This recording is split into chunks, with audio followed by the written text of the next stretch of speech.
근데 지난주에 이어서 우리가 죄에 대해서 또 거룩함에 대해서 다시 한번 생각해 볼 수 있는 귀한 시간이 되기를 바랍니다. 여러분, 소돔과 고모라 하면 머릿속에 떠오르는 것이 뭡니까?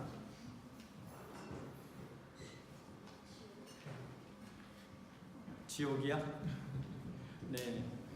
위에서 뭐가 떨어졌어요? 예, 유황불이 떨어져서 도시를 다 불태웠던 그 이야기를 우리가 잘 알고 있는데, 여러분 혹시 기억나세요? 지난 여름에 5월에는 하와이에 화산이 폭발했죠. 보셨어요? 잘 모르세요? 네, 화산이 폭파해서 그 용암 바다가 흘러내려서 도로를 막고 집을 태우고, 또 사람들이 자기가 살던 그 집을 두고 울면서 떠나는 그러한 것들을 봤어요. 정말 그 용암이 그 뒷마당까지 이렇게 흘러 들어오는, 상상이 되세요, 여러분? 그 불이에요, 불 바다가 이 뒷마당으로 이렇게 흘러 들어와, 용암이 펄펄 끓는 용암이. 그 저는 그것을 보면서 굉장히 안타까웠어요. 그 사람들이 그 사랑하는 자기가 정말 정들었던 집을 두고 떠나는 모습, 또 우는 모습을 보면서. 근데 한번 생각해 보세요. 여러분이 그 마을의 주민 중에 한 명인데, 지난 3년 동안 여러분이 살 집을 거기서 졌어요. 여러분이 스스로. 그 집을 다 짓고 이사를 한 지 일주일이 됐는데 화산이 폭발해서 여러분이 그 집을 두고 떠나야 되는 그 심정, 가슴이 아파오나요? 전 집을 접은 경험은 없지만 굉장히 가슴이 아프고 또 당황스럽고 뭐 어떻게 해야 될지 모를 것 같아요. 근데 그 순간에 제가 거기 있어서 어떠한 심정으로 그것을 바라보든 한 가지 분명한 사실이 있어요. 뭔가요? 그것을 두고 떠나든지 아니면 그곳에 남아있으면 어떻게 돼요? 네, 용암에 불타서 죽는 거죠. 둘 중에 하나를 선택해야 됩니다. 내가 그 집에 대해서 어떤 느낌을 갖고 있든지 상관없이, 그것이 용암이 우리 집을 덮칠 것이 예상된다면 결국은 그 집을 떠날 수밖에 없는 것이 운명인데, 오늘 창세기 19장에 나오는 한 가정이 그랬습니다. 롯이었죠. 롯이 누구의 조카입니까? 네, 아브라함의 조카예요. 그래서 아브라함도 번성하고 롯도 번성하고 하는데, 그 아브라함 집하고 그 롯 집 하인들이 서로 자꾸 다투니까 결국은 다른 곳으로 떨어져 살게 됐는데, 롯이 선택한 도시가 어디였어요? 소돔이었죠. 소돔 우리가 하면 그 머릿속에 떠오르는 생각이 이렇게 막 멸망한 도시인데 굉장히 아름다운 도시였어요. 또 번성하고 농사도 잘 되고, 그러니까 물질이 충분하고 이렇게 사람들이 살기 좋은 곳이죠. 사람들이 어떻게 생각하면 자기들의 꿈을 찾아서 펼치기 위해서 가는 도시가 소돔이었을지 모르겠어요. 이렇게 아름다운 도시였어요. 근데 아름다운 도시 뒷면에 보면 항상 무엇이 있죠? 죄가 있죠. 근데 이 소돔의 그 죄는 너무 심각해서 하나님이 그대로 더 이상 볼 수가 없었어요. 그래서 하나님께서 천사 둘을 보내서 그 소돔과 고모라 두 성을 멸망시키기 위해 천사 둘을 보냅니다. 근데 천사 둘이 소돔에 왔을 때 그 두 천사를 누가 집에 초청했습니까? 롯이 초청을 했죠. 그렇죠? 왜냐하면 밖에서 자게 되면 위험하니까 이제 롯이 그 두 사람을 집에 초청을 했는데, 그 도시의 사람들이 와서 이 성폭행을 하기 위해서 그 집에 몰려들었어요. 그렇죠? 근데 성폭행을 해 몰려들었는데 롯이 최대한 그들을 보호하려고 하지만 결국은 성공하지 못합니다. 그래서 두 천사가 그 폭행을 하러 온 사람들의 눈을 멀게 하고 나서 이제 뭐라고 하냐면 이렇게 이야기합니다. 15절 17절에 보면 동틀 때 천사가 롯을 재촉하이르되 일어나 여기 있는 네 아내와 두 딸을 이끌어내라. 이 성이 죄악 중에 함께 멸망할까 하노라. 17절 그 사람들이 그들을 밖으로 이끌어낸 후에 이르되 도망하여 생명을 보존하라. 돌아보거나 들에 머물지 말고 산으로 도망하여 멸망함을 면하라. 이제 이 소돔과 고모라를 멸망시키러 온 천사가 롯과 그 아내와 집에 있었던 두 딸에게 뭐라고 했냐면 이제 뛰어서 도망가라는 거죠. 무엇을 위해서? 너희들의 목숨을 위해서. 여기 남아있으면 어떻게 되니까? 죽으니까. 여러분 혹시 살기 위해서 도망가 본 적 있나요? 어렸을 때 개가 물으러 오니까 안 물리려고 도망가 본 그런 경험 있나요? 아니면 산에 갔다가 곰한테 쫓겨보셨나요? 저는 전경으로 군대 생활을 했습니다. 그래서 88년도부터 90년도까지 했는데 그때 한국이 한참 그때 이제 86년도부터 민주화 운동이 시작되면서 데모가 굉장히 많았죠. 데모가 굉장히 많았는데 거의 진짜 매일 데모가 있다시피 했어요. 특히 86, 87, 88 그때는. 그래서 저는 이제 제주도에서 공부를 하게 됐는데 그래서 저희는 이제 주로 마주치는 사람들이 제주대학교 학생들이었어요. 그래서 데모를 하면 진압을 나갔는데 진압을 갈 때는 진압복을 입어요. 지금 입은 옷에 한 4-5배 정도 무게가 되고 이제 치리탄을 갖고 다니죠. 주머니에 넣기도 그 사과탄이라고 하는데 이렇게 동그란 거 그거는 우리가 주머니 포켓에도 넣고 그 SY44라는 이렇게 깡통 치리탄이 있어요. 그거는 이제 부사수는 앞뒤로 걸칩니다. 그러니까 사수에게 딱 주면 사수가 이렇게 탁 쏘는데 그렇게 입고 그것을 쥐고 뛰는 거예요. 근데 데모 진압을 나가면 진압을 하는 정경들이 그 데모대를 쫓아다니기도 하지만 때때로는 데모대가 정경을 쫓아오기도 해요. 이게 그룹이 이렇게 흩어져서 이제 그룹이 적어지면 이제 정경들을 잡으려고 데모대들이 막 달려들죠. 그러면 우리가 뛰어서 도망가야 되잖아요. 근데 그 데모를 하는 학생들은 맨몸이고 우리는 진압복에 군화를 신고 그 7탄까지 소지하고 있는데 뛰면 누가 빠르겠어요? 예, 학생들이 빠를 것 같은데 정경들이 잘 안 잡혀요. 왜요? 목숨을 걸고 뛰니까. 잡히면 우리나라는 공권력이 약해서 잡히면 그 경찰들을 막 패죠. 네, 그때 이제 그런 일들이 비일비재했었는데 그래서 그런 일들이 있었던 적이 있어요. 이렇게 잡혀서 그 데모대에게 정경들이 이제 맞는 그런 일도 있었는데 대부분은 잡히지 않아요. 왜냐하면 목숨 걸고 뛰기 때문에. 목숨을 걸고 뛸 때는 다른 것을 돌아볼 이유가 없죠. 다른 것을 돌아볼 이유가 없어요. 왜냐하면 지금 나는 내 목숨을 두고 어쨌든 여기를 벗어나야 되기 때문에 다른 것을 생각할 여유가 없는데 지금 롯과 그의 아내와 두 딸이 그 상황에 이른 거죠. 거기 머물러 있으면 유황불에 죽게 되니까. 그러니까 하와이에서 그 용암이 흘러내려서 그것에 다 죽게 되니까 도망가야 되는 거예요. 근데 그런 상황에 있었던 이 롯.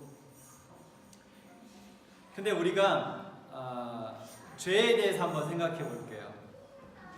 이 소돔이 우리가 죄를 상징하는 도시인데 소돔에서 탈출하는 것, 목숨을 걸고 뛰는 것을 내가 죄에서 벗어나기 위한 노력으로 본다면 우리가 죄에서 벗어나기 위해서 어떻게 해야 될 것 같아요? 죽어라고 뛰어야죠. 아니면 죄로 해서 죽게 됐기 때문에 죽어라고 뛰어야 되는 거예요. 그래서 우리가 살다 보면 죄를 다시 짓죠, 그렇죠? 근데 어느 날 성령께서 지금 내가 범하고 있는 죄를 지적하실 때 성령께서 이제 그만해라. 이제 죄를 멈추고 나에게 돌아오라고 성령께서 말씀하실 때 어떻게 해야 되냐면 죽어라고 돌아서서 뛰어야 되는 거예요. 어디서부터? 죄로부터. 죄로부터 그렇게 뛰어가지 아니한다면 우리는 결국 그 죄의 삼킴을 당하게 되겠죠. 우리가 어떤 이 죄를 범하게 되면 그리고 자꾸 하다 보면 그것에 익숙해지죠. 그러면 우리 마음이 거기에 가요. 이렇게 마음이 붙어 있어요. 그 죄에. 그래서 나도 모르게 그것에 끌려가게 되는 거죠. 근데 이때 성령께서 마음을 두드리면서 이제 그만 돌아서 라고 말할 때 롯처럼 여기 가족처럼 뒤도 돌아보지 않고, 뒤로 돌아본 사람이 있었죠. 근데 뒤도 돌아보지 않고 뛰어야 우리가 죄에서 벗어날 수 있어요. 죄가 힘이 있어요, 없어요, 여러분? 굉장히 강하죠. 그래서 우리가 그냥 죄야 잘 있어, 다음에 놀러 올게 하고 가면 죄에서 벗어날 수가 없어요. 죽어라고 뛰어도 살까 말까 한 거죠. 근데 16절에 보면 롯이 어떻게 합니까? 빨리 가! 도망가서 살아나! 라고 하는데 롯이 16절에 보니까 어떻게 합니까? 롯이 지체하네. 롯이 아브라함을 떠나서 소돔에 간 다음에 잘 살게 됐어요. 뭐 열심히 노력했겠죠, 그렇죠? 땀 흘려서 열심히 노력하고 아마 이때쯤이면 어쩌면 이제 은퇴하고 여행도 하고 좀 더 인생 즐기면서 살아야지 아마 그런 생각하고 있었을지 모르겠어요, 롯이. 그리고 롯이 거기에 누가 있습니까? 또 소돔에 딸들과 사위들이 있죠. 또 어쩌면 이미 손주 손녀들이 있었을지도 몰라요. 또 그곳에 살면서 친구가 있었을까요, 없었을까요? 네, 친구를 사귀었겠죠.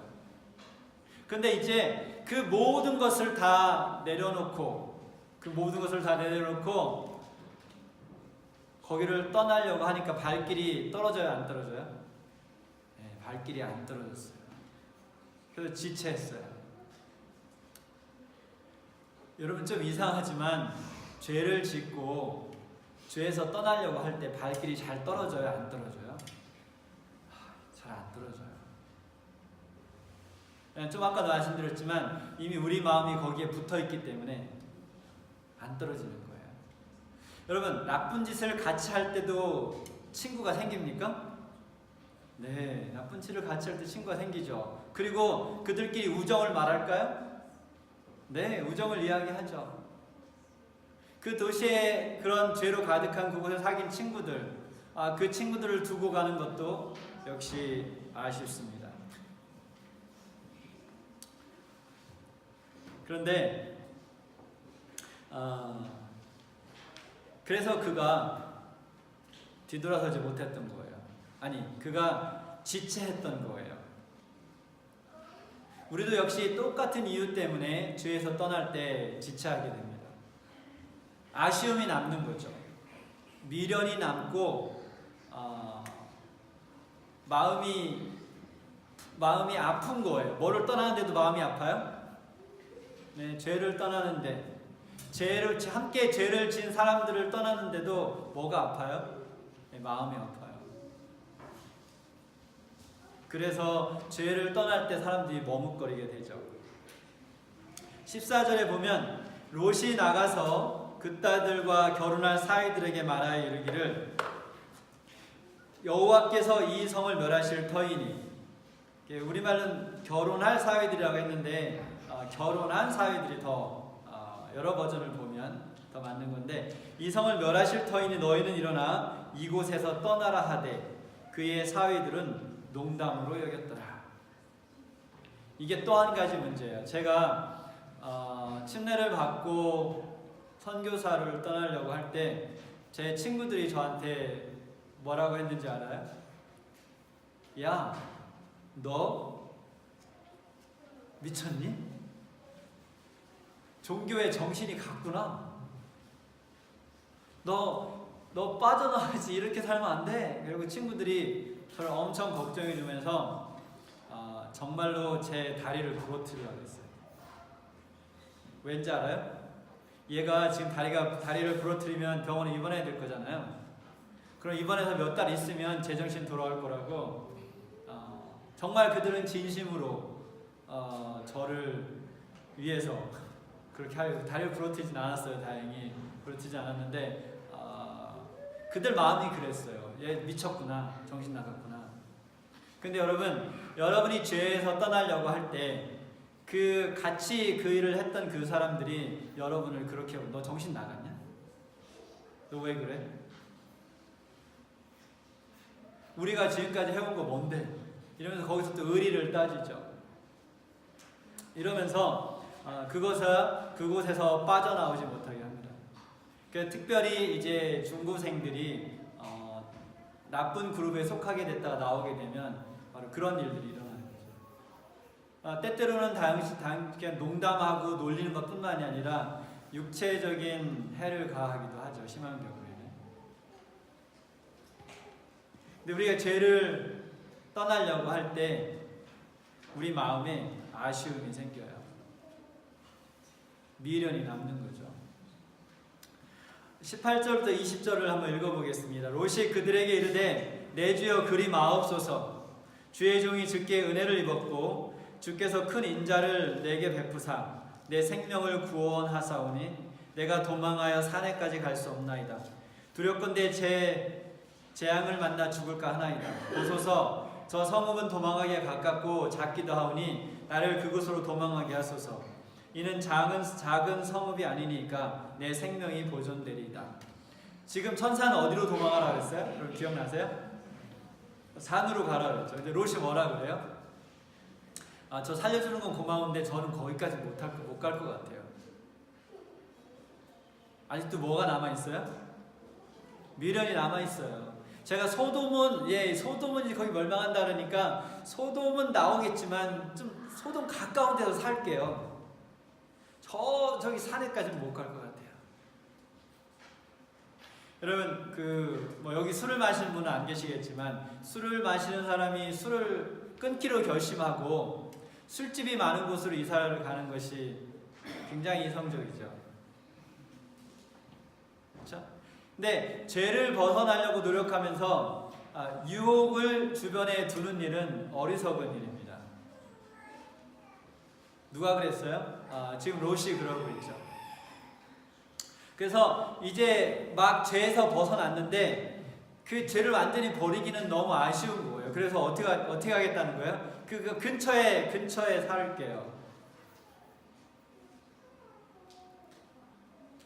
그래서 이 요즘 젊은 사람들, 학생들뿐만이 아니라 결혼한 사람들도 나쁜 동영상을 보는 사람들이 꽤 많이 있어요.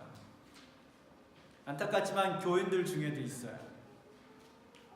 그런데 그 사람이 이제 나쁜 동영상을 안 보기로 결심하고 하드웨어를 컴퓨터에서 빼서 서랍 안에 넣어놨어요.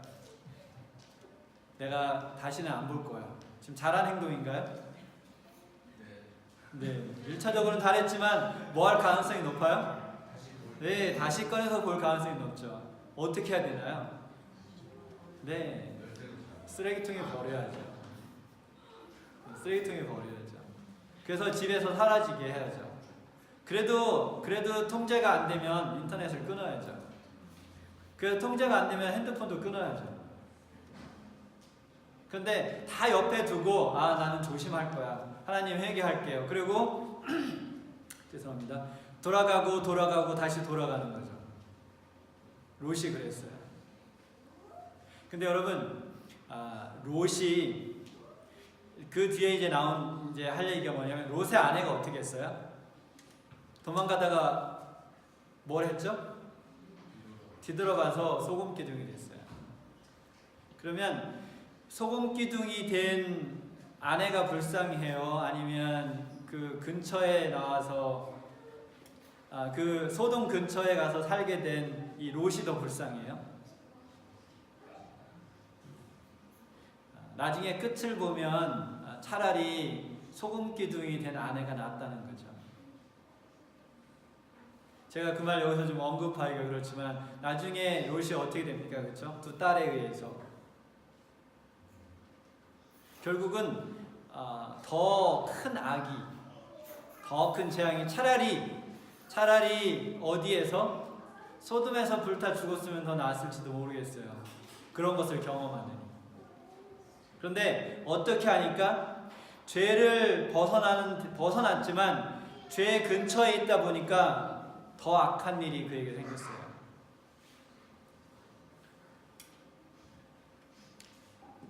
좀 아까 롯의 아내는 소금 기둥이 되었습니다. 여러분, 때때로 죄에서 벗어나라고 하는 성령의 음성을 너무 오래 거절하면 기회가 사라져요. 성령을 거역하게 되는 거죠. 그렇죠? 그럼 더 이상 죄에서 돌아올 수 있는 힘이 없어져요. 사탄이 왜 멸망합니까? 결국에는 그는 이미 이 죄가 그의 본성이 되어버렸어요. 그 타락한 천사들이 왜 멸망하나요? 결국은 죄가 본성이 되어버렸어요. 그래서 죄에서부터 돌아설 수 없는 상태에 이르게 된 거죠. 근데 누가 사단과 같이 멸망합니까? 네, 사단과 같이 죄에서 돌아올 수 없는 상태가 돼서 죄가 그 사람의 본성이 되어버리면 돌아설 수가 없어요. 하나님이 계속해서 은혜를 부어주고 자비를 베풀어도 거기에는 회개가 있을 수가 없겠다는 거죠. 그게 죄의 만성병입니다. 혹시 여러분 삶 속에도 아직 끊지 못한 죄가 있습니까? 아직 벗어나지 못한 죄가 있습니까? 그렇다면 성령의 음성을 들으시기 바랍니다. 성령은 계속해서 여러분 마음을 두드리고 있어요. 그 죄에서 벗어나라고. 16절에 보면 그 사람들이 롯의 손과 그 아내의 손과 두 딸의 손을 잡아 인도하여 성밖에 두니 여호와께서 그에게 자비를 더하시니라. 여길 보니까 누가 뛰었어요? 누가 그들을 끌고 나간 거예요? 그들이 자의적으로 그냥 달려서 도망간 게 아니라 보니까 천사 둘이 롯과 그 아내와 두 딸의 손을 양손씩 이렇게 붙잡고 그들을 이끌어낸 거예요. 어디에서? 멸망하는 도시에서. 지금도 하나님께서 성령으로 똑같은 일을 하십니다. 우리가 우리 하나님의 마음을 드리고 성령의 음성에 귀를 기울이고 죄에서 벗어나고자 한다면 성령께서 하나님께서 우리에게 천사를 보내셔서 우리 손을 붙잡고 이끌어내신다는 거죠. 그런데 그 음성을 거절하게 될 때, 그 손을 뿌리치게 될 때 우리는 결국은 그 성에 남아있게 되고 결국은 멸망할 수밖에 없게 됩니다. 여러분, 근래에 미국 그 동부 지역에 플로리다와 그 노르사우스 캐롤라이나 지역에 무슨 일이 있었습니까? 엄청난 허리케인들이 왔죠. 그래서 지난번 그 플로렌스가 왔을 때 아마 주지사 같아요. 주지사가 이제 이베큐에이션을 하라고, 우리말로 뭐라 그러죠? 네, 비난 대피. 네, 대피하라고 방송을 하는데 이렇게 방송을 하는 것을 들었어요. 우리 시민 여러분, 대피하십시오. 시민 여러분, 대피하십시오. 이것이 마지막 경고입니다. 만약 지금 여러분이 대피하지 않으면 주정부는 더 이상 여러분의 안전을 책임질 수 없습니다. 이제 여러분이 알아서 하셔야 됩니다. 이게 마지막 경고입니다. 라고 반복해서 하는 방송을 제가 보았습니다. 긴박했어요. 그리고 수백만의 사람들이 이 하이웨이를 한쪽을, 이제 하이웨이가 양쪽으로 가잖아요. 그렇죠? 한쪽을 막고 다 양쪽으로 이렇게 벗어나는 모습들을 봤어요. 대피하는 수백만이 대피하는 걸 여러분도 보셨죠? 그렇죠? 근데 그걸 보면서 전 그 말이 계속 제 머리를 맴돌아요. 여러분, 마지막 경고입니다. 지금 대피하십시오. 지금 대피하지 않으면 더 이상 여러분의 생명을 주정부가 책임져 줄 수 없습니다. 우리 여러분에게 구조단을 보낼 수도 없습니다. 지금 대피하십시오. 여러분, 성령께서 우리에게 똑같은 경고를 하고 있습니다. 죄에서 돌아서라. 네 영원한 생명을 위해서 달려라. 죄에서 벗어나라. 이게 내가 너희에게 한 마지막 경고가 될 수도 있다. 이제 죄에서 벗어나 내 영원한 생명을 지켜라. 사랑하는 여러분, 지금 이 시간 성령께서 우리에게 두 손을 내밀고 우리를 붙잡고 뛸 준비가 되어 있습니다. 여러분, 그 인도하심의 그 손길에 여러분의 마음을 드리겠습니까?